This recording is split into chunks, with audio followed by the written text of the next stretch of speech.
Saudara calon wakil presiden nomor urut 1 Muhaimin Iskandar optimis bisa menang di Jawa Tengah pada Pilpres nanti.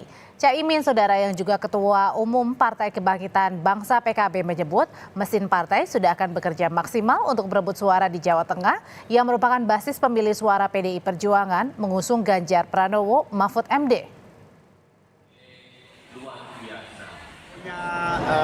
Dapat dukungan yang menguat terus karena pada dasarnya semangat perubahan itu nyata.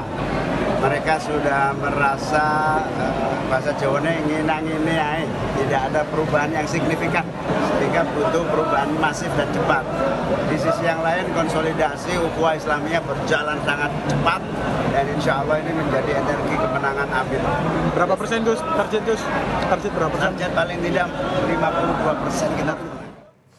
Sementara di Solo, putra sulung Presiden Joko Widodo yang juga cawapres Koalisi Indonesia Maju Gibran Rakabuming Raka bilang perlu ada strategi khusus menghadapi kampanye Pilpres di Jawa Tengah. Gibran menjelaskan saat kampanye nanti akan berbagi tugas dengan calon Presiden Prabowo Subianto. Dan khusus di Jawa Tengah, Gibran mengaku merupakan medan pertarungan yang paling berat karena berhadapan dengan capres PDI Perjuangan Ganjar Pranowo. Karena itu Gibran bilang akan ada mitigasi khusus untuk Jawa Tengah.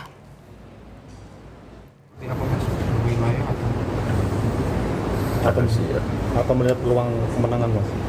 Ya sih, sudah ada titik-titiknya ditentukan. Yang jelas kami berbagi tugas dan akan sangat jarang ada di satu tempat. Ya makanya nanti ada mitigasi khusus di Jawa Tengah. Tapi yang jelas kami bekerja, kami berkampanye, kami menyambangi tempat-tempat itu bukan berdasarkan basis, tapi bagaimana kita bisa bertemu langsung dengan warga, menerima masukan-masukan. Sementara calon presiden nomor urut 3 Ganjar Pranowo optimistis bisa meraih 70% suara di daerah istimewa Yogyakarta. Ganjar yakin ia dan Mahfud adalah dua sosok yang akrab dengan warga Yogyakarta. Salah satunya menempuh pendidikan di Universitas Gadjah Mada UGM. Ganjar meminta relawan tertib dalam menyuarakan aspirasi agar proses demokrasi pemilu 2024 berjalan baik. Tentu memang suasana kebatinannya berbeda. Saya Pak Mahfud sekolah di sini, belajar budaya di sini, dan tentu saja semangat perjuangan yang luar biasa dari Jogja itu mendapatkan dialog. Saya merasa recharge di sini, tambah semangat karena semangat kawan-kawan juga sangat luar biasa. Saya menyampaikan terima kasih, tapi ya saya pesankan aja kepada kawan-kawan, mari kita ikuti aturan, mari kita tertib, dan kembali ada keliru segera diperbaiki, dan kita pastikan semua berada dalam hal yang benar agar demokrasi dan demokratisasi berjalan dengan baik. Jawa Tengah akan menjadi wilayah yang paling diperebutkan suaranya oleh 3 pasangan capres. Selama ini Jawa Tengah dikenal sebagai wilayah PDI Perjuangan yang mengusung capres Ganjar Pranowo. Namun kemunculan Gibran Rakabuming Raka yang dibesarkan dari PDIP kini bersama Prabowo Subianto dinilai bisa menjadi ancaman untuk mengurangi dominasi Ganjar di Jawa Tengah. Lalu seberapa ketat persaingan suara di Jawa Tengah? Apakah Anies Muhaimin juga bisa mencuri suara di Jawa Tengah? Kita ulas bersama sore ini dengan sejumlah narasumber. Ada juru bicara TPN Ganjar Mahfud, Mas Ciko Hakim yang sudah bergabung. Selamat sore, Mas. Sore. Ada juga yang bergabung bersama kami, ada Mas Adi Praitno, Direktur Eksekutif Parameter Politik Indonesia. Sore Mas Adi, dan juga Pak Wihadi Wianto, Jubir TKN Prabowo Gibran. Sore Pak Wihadi. Sore, selamat sore semuanya. Saya mau ke Mas Adi terlebih dahulu ya. Jadi ini persaingan di Jawa Tengah antara capres Ganjar, cawapresnya Gibran. Ini bisa dibilang sengit nanti di 2024, Mas Adi. Saya kira kalau kita bicara tentang Jawa Tengah itu menyangkut 3 hal. Pertama, Jawa Tengah itu disebut sebagai kandangnya banteng. Yang kedua, Jawa Tengah itu juga adalah basisnya Ganjar Pranowo, di mana memang basis konstituen dan bahkan basis tingkat kepercayaan publik kepada Ganjar saat jadi gubernur itu kan mencapai 80%. Dan yang ketiga, Jawa Tengah ini tingkat approval rating ataupun tingkat kepuasan publik terhadap Jokowi itu cukup luar biasa. Jadi 3 variabel inilah yang kemudian bisa menjelaskan betapa Jawa Tengah itu akan menjadi tempat yang saya kira menjadi perhatian yang cukup serius, terutama bagi kubunya Prabowo Subianto dan kubunya Pak Ganjar Pranowo.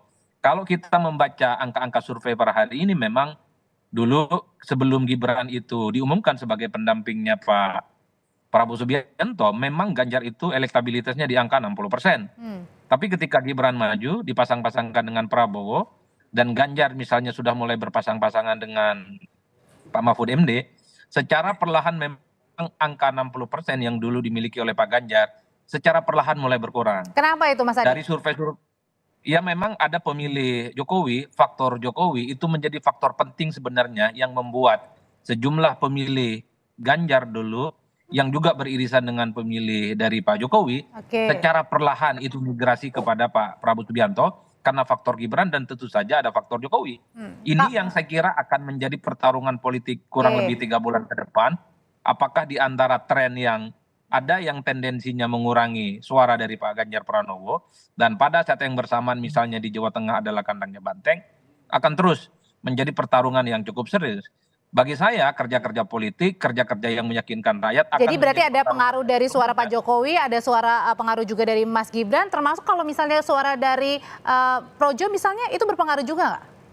Kalau bicara tentang Jawa Tengah, saya kira variabel utamanya adalah faktor Pak Jokowi. Approval rating dan tingkat kepuasannya yang mencapai 80% yang menurut saya bisa mengkonfirmasi kenapa suaranya Pak Ganjar tidak lagi bulat 60%.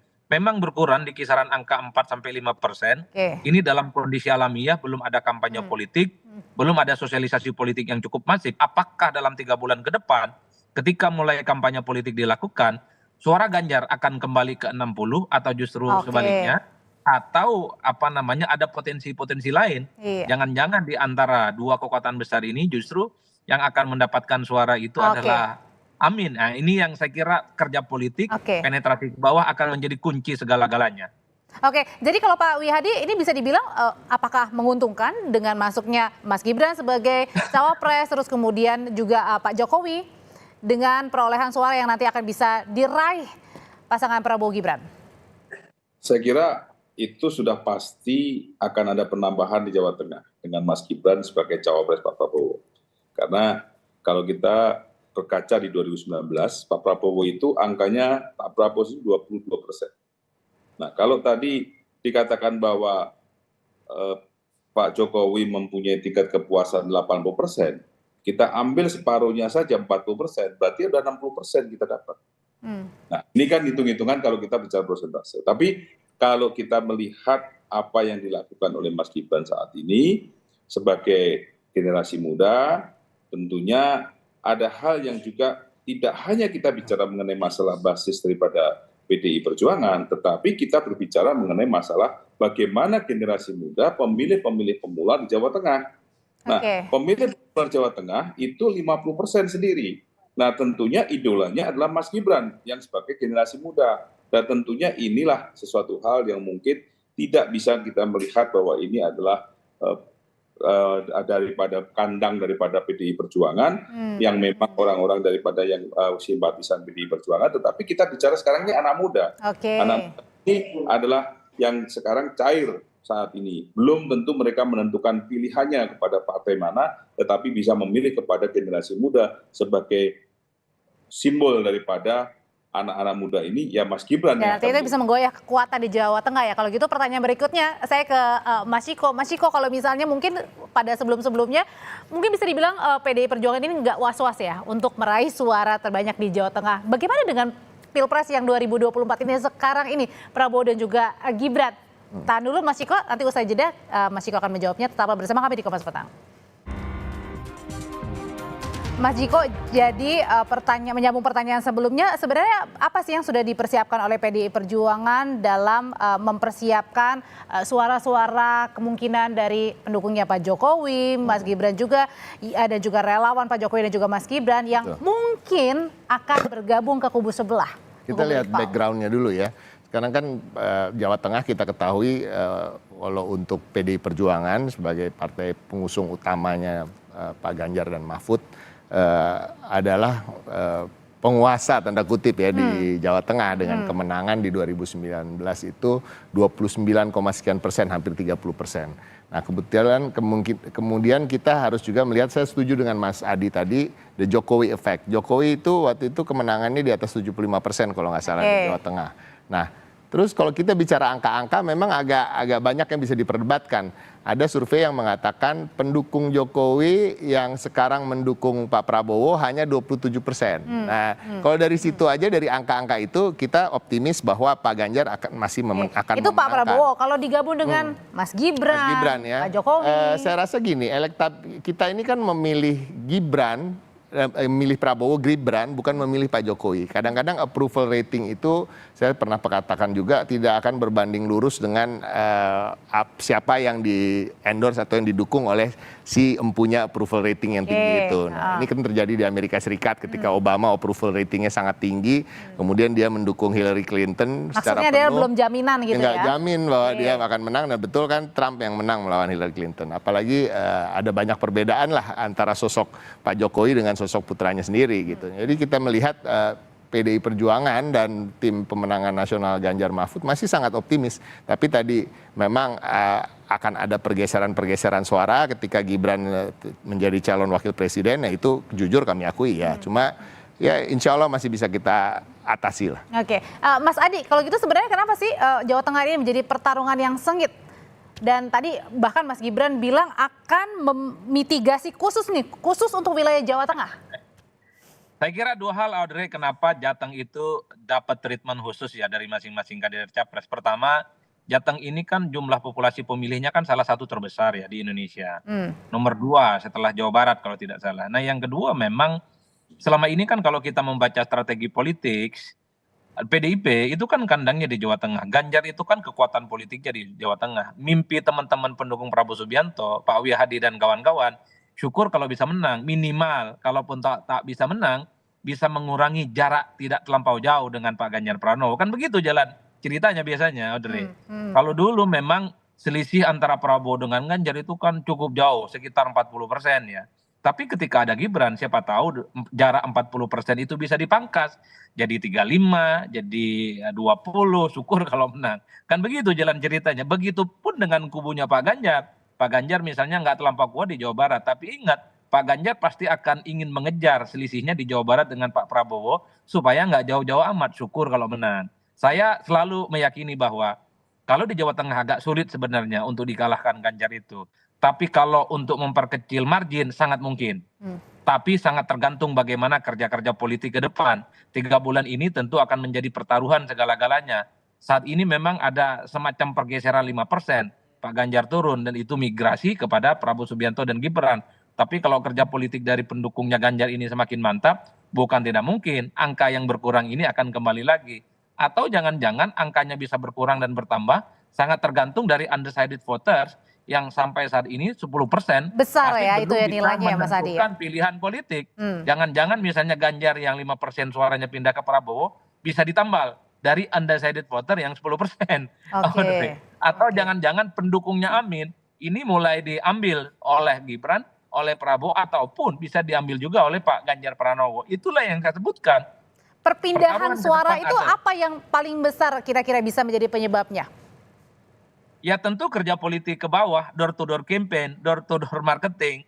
Masyarakat di Jawa Tengah itu adalah masyarakat yang guyup. Mereka sangat senang kalau ada penetrasi, ada calon yang kemudian menyapa mereka langsung dengan meyakinkan bahwa mereka adalah pemimpin yang layak untuk diusung. Kalau saya menduga ya kubunya Pak Prabowo, kubunya Pak Wihadi, tentu yang disebut dengan mitigasi khusus pastinya akan mengkapitalisasi posisi Jokowi yang cukup kuat. Nah itu satu-satunya cara yang paling mungkin. Saya tanyain ya sebenarnya mitigasi khusus yang tadi. Marketing politiknya adalah Pak Jokowi. Oke, marketing politiknya adalah Pak Jokowi. Sebenarnya strategi khusus, mitigasi khusus apa sih Pak Wihadi yang tadi disuarakan oleh Mas Gibran? Mitigasi seperti apa nih yang harus diantisipasi? Ya jangan dibuka di sini dulu lah. Benar, jadi hanya memanfaatkan tadi ya endorsement dari Pak Jokowi atau Mas Gibran. Tetapi kan permasalahannya kalau kita sudah melihatnya itu kan jelas bahwa ada satu hal yang perlu bahwa ikon generasi muda adalah Mas Gibran. Generasi muda di Jawa Tengah 50% total daripada pemilih. Kemudian kalau kita melihat tadi Mas Adi mengatakan kapitalisasi Pak Jokowi, itu tidak bisa kita lepaskan karena relawan-relawan Pak Jokowi itu juga banyak yang sekarang ini ke Pak Prabowo di Jawa Tengah. Kemudian relawan-relawan Mas Gibran juga sudah banyak juga yang di Jawa Tengah. Tapi ini pasti jangan lupa juga bahwa kita partai koalisi kita tidak hanya Gerindra, di sini ada Golkar, di sini ada PAN, di sini ada Demokrat, yang dimana struktur mereka juga sudah berjalan. Dan saya kira Golkar sendiri di Jawa Tengah itu juga mempunyai kontribusi suara yang cukup signifikan, karena beberapa kepala daerah di Jawa Tengah cukup banyak juga. Jadi hal ini menjadi suatu rumusan yang kita lihat bahwa Jawa Tengah ini adalah merupakan sesuatu yang tidak terlepas bahwa kita akan naik angka kita untuk di Jawa Tengah ini. Jadi saya kira berapapun persentasenya, tapi kita bisa melihat bahwa kenaikan itu pasti akan terjadi dengan beberapa hal yang kita sudah lakukan sekarang dan apa yang kita sekarang lakukan. Kalau tadi Pak Wihadi bilang kenaikan kemungkinan akan terjadi, Mas Ciko. Kalau gitu antisipasi dari PDIP supaya suara Jateng ini tidak direbut oleh rival. Singkat, Mas. Satu, untuk PDI Perjuangan sendiri, survei terakhir kita di atas 40 sekian persen, bahkan naik terus. Mungkin ada penurunan sedikit, tapi sangat tidak berarti. Suara Pak Ganjar, tadi dikatakan Mas Adi, memang agak menurun sedikit karena ada unsur Gibran masuk ke situ. Tapi kan kita sedang bergeliat sekarang terus berjalan. Dan kita juga jangan melupakan seperti kata Pak Wihadi, bahwa kita tidak sendirian. Ada P3, ada Perindo, ada juga Hanura, begitu juga relawan-relawan Ganjar yang tentunya dengan situasi politik yang seperti ini, ada isu-isu ketidaknetralan dan lain-lain, justru semakin memantik semangat kita. Nah, ini yang kita harapkan dengan semangat ini ya kita bisa memenang di atas 70% lah. Kalau menang kita yakin bahwa kita masih menang di sana, PDI Perjuangan masih. Tapi berapa persennya itu yang? Nah, persentasinya itu, nah kita berharap sesuai dengan harapan aja. Baik, Mas Ciko, terima kasih. Pak Wihadi, terima kasih. Mas Adi, terima kasih. Saya selalu semuanya Bapak-Bapak. Terima kasih.